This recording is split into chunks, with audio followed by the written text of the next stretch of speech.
Hello दोस्तों, मैं एक बार फिर से आप सभी का मेरे YouTube channel D study centre पर तहे दिल से स्वागत करता हूं। दोस्तों, आज की इस क्लास में हम पढ़ने वाले हैं गुलाम के नियम का सैद्धांतिक निरूपण। तो आइए स्टार्ट करते हैं गुलाम के नियम का सैद्धांतिक निरूपण।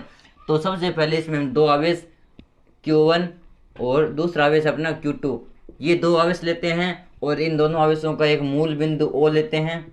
ये इन दोनों आवेशों का मूल बिंदु O और और और अब इस मूल बिंदु O के सापेक्ष मान लेते हैं Q1 का स्थिति सदिश है R1 सदिश, ये है Q1 का स्थिति सदिश, और Q2 का स्थिति सदिश मान लेते हैं R2 सदिश। अब दोस्तों Q1 तथा Q2 आवेश दोनों पर समान चार्ज, अर्थात जब यह धनात्मक है तो ये भी धनात्मक होगा। दोनों पर चार्ज समान है तो दोनों एक दूसरे को प्रतिकर्षित करेंगे और एक दूसरे पर बल लगाएंगे। तो Q1 Q2 पर बल लगाएगा तो इसे मान लेते हैं F21। F21 का मतलब है कि दूसरे पर पहले के द्वारा लगाया गया बल। इसी प्रकार F12 होगा। F12 का मतलब है पहले पर दूसरे के द्वारा लगाया गया बल। ये है पहले पर दूसरे के द्वारा लगाया गया बल। तो इस प्रकार आपको F12 F21 में कंफ्यूज नहीं होना है। F12 का मतलब है पहले पर दूसरे के द्वारा और F21 का मतलब है दूसरे पर पहले के द्वारा। तो आप लिखेंगे कूलाम नियम से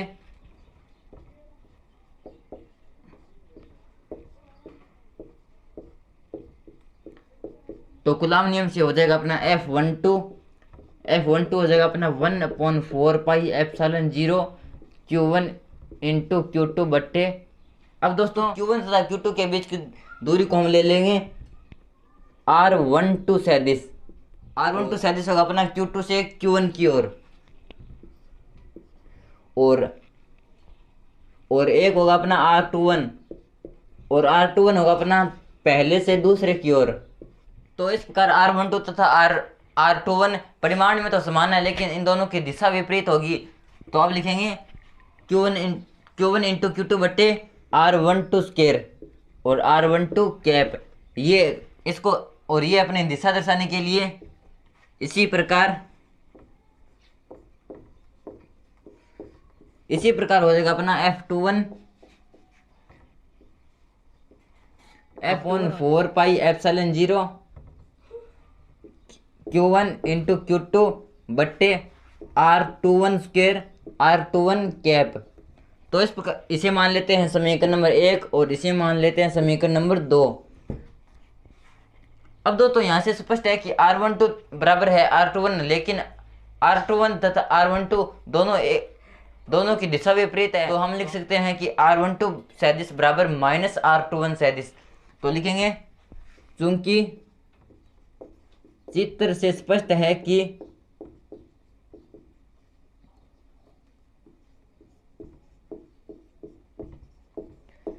R12 सदिश बराबर माइनस R21 सदिश, अर्थात R12 तथा R21 परिमाण में तो समान है, लेकिन इन दोनों की दिशा एक दूसरे के विपरीत है। अब लिखेंगे समीकरण नंबर 1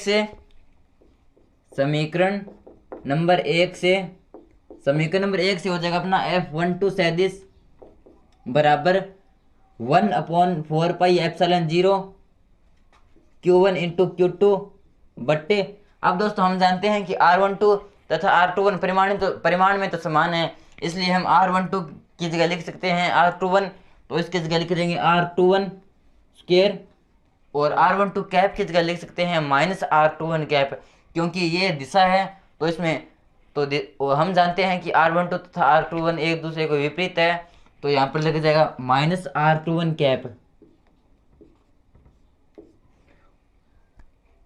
और ये माइनस यहाँ से हटाकर यहाँ पर लगा देंगे और इसे मान लेते हैं समीकरण नंबर 3।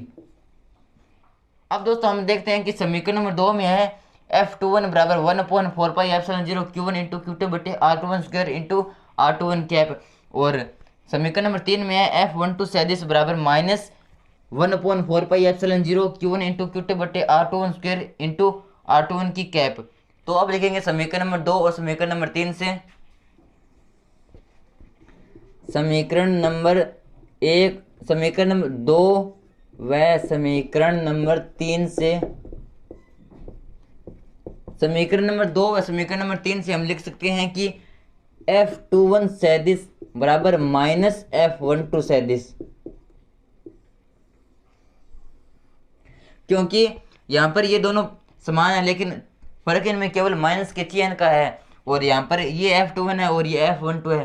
तो हम समीकरण नंबर 2 और समीकरण नंबर 3 से लिख सकते हैं F21 सदिश बराबर माइनस F12 सदिश, और यही है अपना कूलॉम का सदिश निरूपण, कूलॉम के नियम का सदिश निरूपण।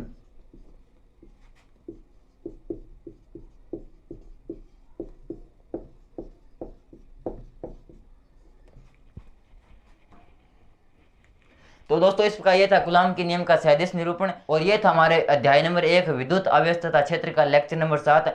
और पिछले 6 लेक्चरों की पूरी प्लेलिस्ट बना रखी है, और वो प्लेलिस्ट आपको मेरे चैनल पर मिल जाएगी, तो वहां जाकर आप पिछले वीडियो भी देख सकते हैं। और कक्षा 12 के मैथ की प्रश्नावली नंबर 2 प्रतिलोम त्रिकोणमितीय फलन की कंप्लीट प्लेलिस्ट उदाहरण सहित मैंने बना रखी है, तो वहां पर जाकर आप वो प्लेलिस्ट भी देख सकते हैं। साथ में हमारी 5वीं प्रश्नावली सातत्य तथा अवकलनीयता जो अभी चल रही है उसकी भी प्लेलिस्ट मैंने बना रखी है, तो वहां पर जाकर वो भी आप देख सकते हैं। तो दोस्तों वीडियो कैसा लगा प्लीज कमेंट कर जरूर बताना, तो प्लीज वीडियो को लाइक करना और चैनल को सब्सक्राइब करना। धन्यवाद।